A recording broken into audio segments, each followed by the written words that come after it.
ഇത് zoology experiment ചെയ്യാൻ വേണ്ട സാധനങ്ങളെന്ന് പറഞ്ഞാൽ ഇത് സാമ്പിൾ ബോട്ടിലാണ്. ഈ സാമ്പിൾ ബോട്ടിൻ്റെ ഈ ഒരു അടപ്പിനെ വിളിക്കുന്നത് ഗ്ലാസ് സ്റ്റോപ്പർ അല്ലെങ്കിൽ ബോട്ടിൽ സ്റ്റോപ്പർ എന്നാണ്. പിന്നെ ഇത് മെഷറിംഗ് സിലിണ്ടർ, കോണിക്കൽ ഫ്ലാസ്ക്. ഇത് ബ്യൂററ്റാണ്. ബ്യൂററ്റ് നമ്മൾ ജസ്റ്റ് ഒന്ന് വെള്ളത്തിലൊന്ന് ചെറുതായിട്ടൊന്ന് കഴുകിയിട്ട് നമ്മളിതിലേക്ക് ഫിക്സ് ചെയ്ത് വെച്ചു. ഇവിടെ ടൈലും വെച്ചു. വെള്ളം നിറയ്ക്കാൻ പോവുകയാണ്. ഇത് സാധാരണ വെള്ളം, അത് നമ്മൾ സാമ്പിൾ ബോട്ടിലേക്ക് വെള്ളം നിറച്ചിട്ട് നമ്മളിങ്ങനെ ജസ്റ്റ് ഒന്ന് ലോക്ക് ചെയ്ത്, അപ്പോൾ ഇതിവിടെ വരെ വന്ന് നിൽക്കണം. ഓക്കെ, ഈ ഒരു എൻഡ് കഴിഞ്ഞ് പോകണം. കുറച്ച് വാട്ടർ ഡിസ്പ്ലേസ് ആയി പോവും. ഇത് സൂപ്പർന്ന് പിടിച്ചോളൂ. Alkaline KI, potassium iodide.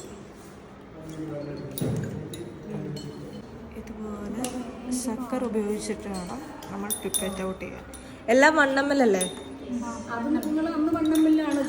അതെ അതെ, ഇത് 2 1 ml ഇത് 2 ml കോൺസെൻട്രേഷനും ആണ് ചെയ്തത്. ഇത് കോൺസെൻട്രേറ്റഡ് H2SO4. ഈ വൈറ്റ് പ്രസിപ്പിറ്റേറ്റ് കണ്ടോ, ഇതെന്ന് വെച്ച് കഴിഞ്ഞാൽ ഈ വാട്ടറിലേക്ക് 1 ml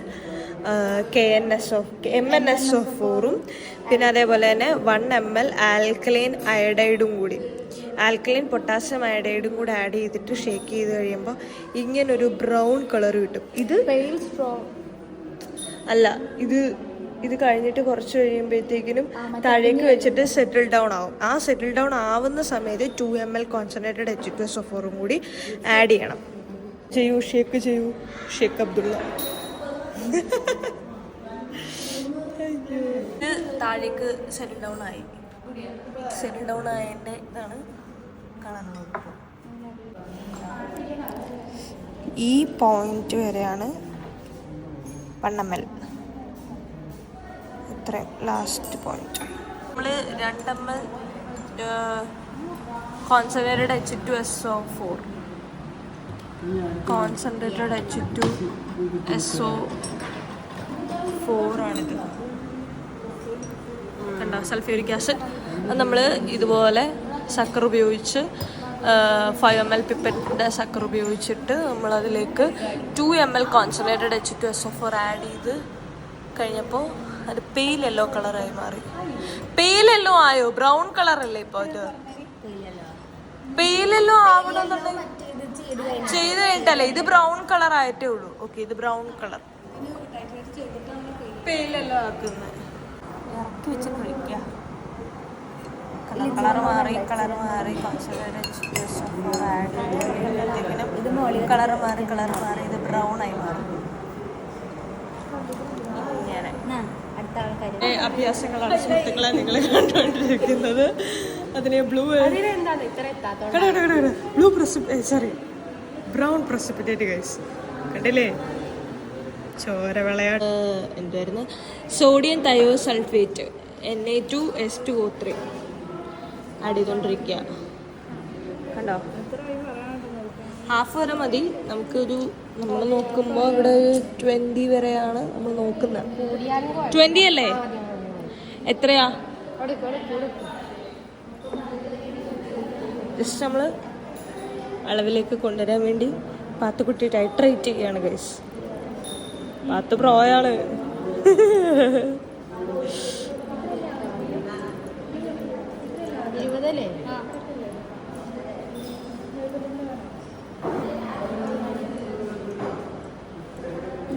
ലോവർ മെരിസ്റ്റസ് അല്ലേ?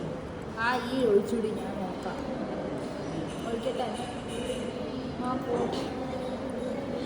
ഡ്രോപ്പ് ആയിട്ടാണ് നമ്മളതിനെ ടൈട്രേറ്റ് ചെയ്ത് കറക്റ്റ് അളവിലേക്ക് എത്തിച്ചുകൊണ്ടിരിക്കുന്നത്. ഇതിപ്പോൾ എവിടെയാണ്?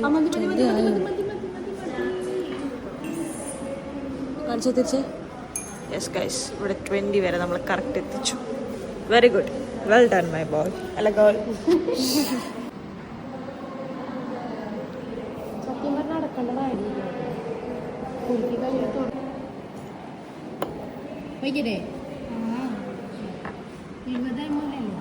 മെഷറിംഗ് സിലിണ്ടറിലേക്ക് 20 ml സാമ്പിൾ ബോട്ടിലിൽ നിന്ന് ഒഴിക്കാൻ പോവാം. മെഷറിംഗ്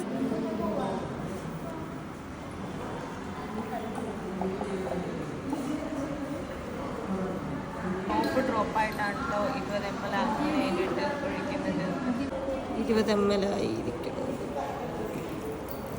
ഇത് കോണിക്കൽ ഫ്ലാസ്കിലേക്ക് മാറ്റുകയാണ്. നമ്മൾ അളന്നെടുത്ത് മെഷറിംഗ് സിലിണ്ടറിൽ വെച്ച 20 ml സാമ്പിൾ ബോട്ടിലിൽ നിന്ന് എടുത്ത് അളന്ന് വെച്ച സാധനം നമ്മളിതിലേക്ക് ഒഴിക്കുകയാണ്.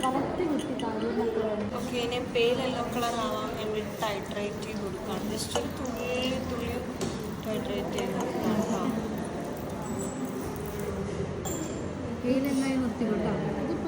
ഇവിടെ നമ്മൾ അറ്റ് ദ സെയിം ടൈം വാല്യൂസും നോക്കണം. പെയിൽ യെല്ലോ വേറെ നമ്മൾ ചെയ്യണം. നമ്മളതിന്റെ നമ്മൾ 20-ലല്ലേ വെച്ചത്. ഒരു പെയിൽ യെല്ലോ ആയല്ലോ. ആയി. നമുക്ക് റീഡിങ് എഴുതാം. പ്യൂരിറ്റി നമ്മൾ എടുത്ത സമയത്ത് 20 ml ആയിരുന്നു. ഇതിൽ വന്നപ്പോൾ ടൈട്രേറ്റ് ടു അതായത് പെയിൽ യെല്ലോയിലേക്ക് ടൈട്രേറ്റ് ചെയ്തപ്പോഴത്തേക്കിനും ഉള്ള വാല്യൂ എന്ന് പറയുന്നത് പെയിൽ യെല്ലോയിലേക്ക് ടൈട്രേറ്റ് ചെയ്ത സമയത്തുള്ള വാല്യൂ അതാണ് നമ്മൾ പറയുന്നത്. അതിവിടെ നമ്മൾ നോക്കിയിട്ട് കണ്ടുപിടിക്കണം. നമ്മളിപ്പോൾ ടൈട്രേറ്റ് ചെയ്തല്ലോ, അപ്പോൾ ഈ വാല്യൂ ഇവിടെ കുറഞ്ഞു കാണും. അപ്പോൾ അത് നോക്കണം, അല്ലെങ്കിൽ കൂടിക്കാണും.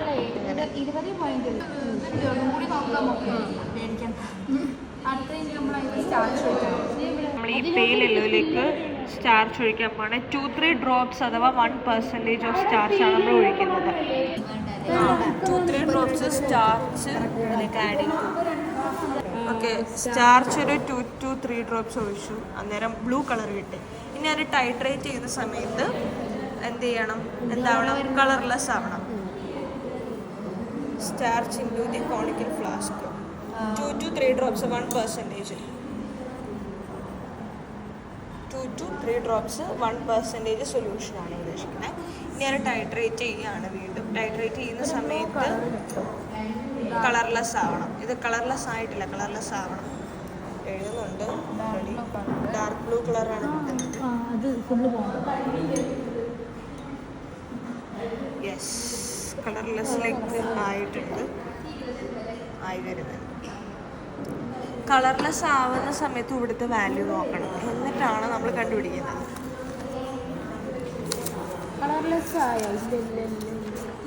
കളർലെസ് ആയല്ലോ, കളർലെസ് ആയി. ഇത് കാണിച്ചാൽ കണ്ടോ, കളർലെസ് ആണ്. അപ്പം നമ്മുടെ വാല്യൂ എന്ന് പറയുന്നത് കളർലെസ് ആയ ടൈമിലുള്ള നമ്മുടെ വാല്യൂ എന്ന് പറയുന്നത്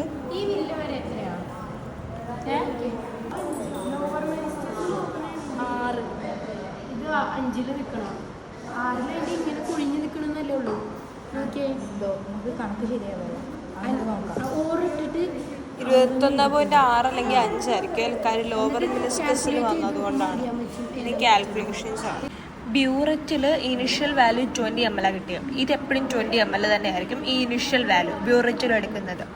ഓക്കെ, ഇനി ഇത് നമ്മൾ കോണിക്കൽ ഫ്ലാസ്കിലേക്ക് നമ്മൾ സാമ്പിൾ ബോട്ടിലിൽ നിന്ന് 20 ml മെഷറിംഗ് സിലിണ്ടർ ഉപയോഗിച്ചിട്ട് കോണിക്കൽ ഫ്ലാസ്കിലേക്ക് സാമ്പിൾ ബോട്ടിലിൽ വെച്ചിരിക്കുന്ന സൊല്യൂഷൻ നമ്മൾ ഒഴിക്കുന്ന സമയത്ത് അത് ടൈട്രേറ്റ് ചെയ്ത് കഴിയുമ്പോൾ ഒരു പെയിൽ യെല്ലോ കളർ, അതായത് ബ്രൗൺ കളറിൽ നിന്ന് പെയിൽ യെല്ലോ കളർ ആവുന്ന ടൈട്രേഷനിൽ 20.8 ml ആണ് ടൈട്രേറ്റ് ചെയ്തപ്പോൾ കിട്ടിയ വാല്യൂ. ഇനി അതിലേക്ക് സ്റ്റാർച്ച് ആഡ് ചെയ്ത് കൊടുത്തപ്പോൾ 2-3 ഡ്രോപ്സ് അല്ലെങ്കിൽ 1% സൊല്യൂഷൻ ആഡ് ചെയ്ത് കൊടുത്തപ്പോൾ അവിടെ ഒരു ഡാർക്ക് ബ്ലൂ കളറ് വന്നു. എന്നിട്ട് ആ ഡാർക്ക് ബ്ലൂ കളർ വന്ന സൊല്യൂഷനിലേക്ക് ടൈട്രേറ്റ് ചെയ്തപ്പോൾ വീണ്ടും അതിനെ ടൈട്രേറ്റ് ചെയ്തപ്പോൾ അത് കളർലെസ് ആയി. അപ്പോൾ ഈ കളർലെസ് ആവുന്ന ആ ഒരു സംഭവമാണ് നമ്മുടെ ഫൈനൽ വാല്യൂ. അതാണ് നമുക്ക് കിട്ടിയ 22 ml.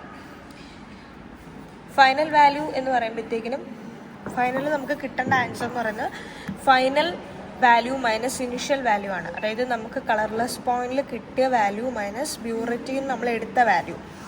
അപ്പോൾ 22 - 20 = 2 ml. ഇവിടെ ഒരു ഹിൻ്റ് അല്ലെങ്കിൽ ക്ലൂ ആയിട്ട് പറയാണെന്ന് വെച്ചാൽ 1.8 to 2 ml ഇടയ്ക്ക് വേണം വോളിയോമെട്രിക് ടൈട്രേഷൻ നടത്തുമ്പോൾ കിട്ടാൻ വേണ്ടിയിട്ട്. At the same time volumetric titration നടത്തുമ്പോൾ 1.8 to 2 ml കിട്ടുകയും വേണം. അപ്പോൾ എപ്പോഴും ഈ ഒരു വാല്യൂ കിട്ടാനായിട്ട് 22 ml കളർലെസ്, അതായത് ബ്ലൂ കളറിൽ നിന്ന് കളർലെസ് ആവുന്ന സമയത്തുള്ള ടൈട്രേഷൻ നടത്തുമ്പോൾ എപ്പോഴും 22 ml തന്നെ ടൈട്രേറ്റ് ചെയ്ത് വാല്യൂ കിട്ടാൻ വേണ്ടി ശ്രമിച്ചാൽ മതി.